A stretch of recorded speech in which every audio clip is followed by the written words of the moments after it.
Hi, I'm Corey Brettschneider. I'm professor of political science at Brown University, and I'm spending the fall of 2018 as a visiting professor at Fordham Law School. In my book, The Oath in the Office, A Guide to the Constitution for Future Presidents, I asked this pretty simple question, but important one, which is, what do you need to know about the Constitution if you're going to be President of the United States? Now, you might be thinking, I'm not going to be President of the United States, and frankly, you're probably right. The odds are low that you will be President, but certainly you'll vote for President. And the question is equally important of what a President needs to know.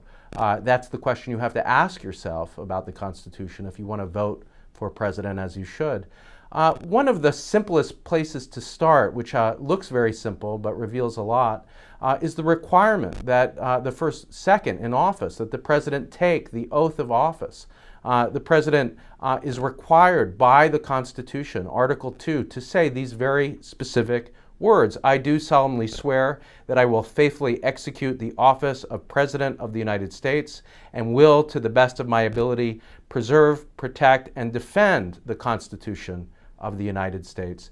That isn't an option. That's required by Article 2, and it's also symbolic of the idea of what an office means in the first place.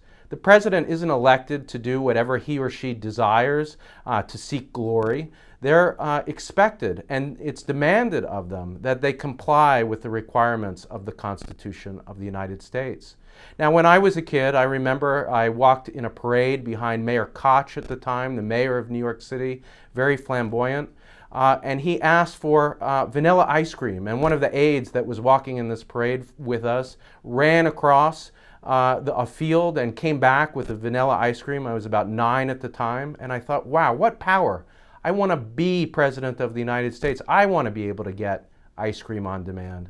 But the idea of the book is that the constitutional office holder is a much more limited, more modest idea. You're limited in your power by the same provisions in Article 2 that grant you power in the first place. They limit what you can do. For instance, you can't declare war, only the Congress can.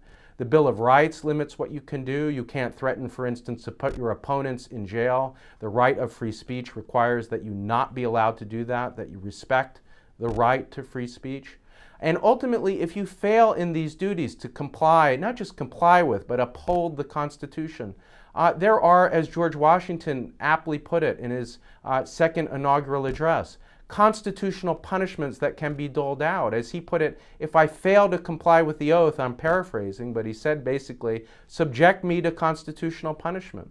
And that's the idea of the Constitution too, that a president that fails to recognize that he or she is put there in order to defend the Constitution and uphold it, if they fail in that duty, the Constitution also provides for a process of impeachment and removal. So don't go that route. Read the book, uphold the Constitution, protect it, respect the Bill of Rights, do more than that, speak in favor of the Bill of Rights, its requirements, for instance, of a right to free speech, a right of free exercise of religion.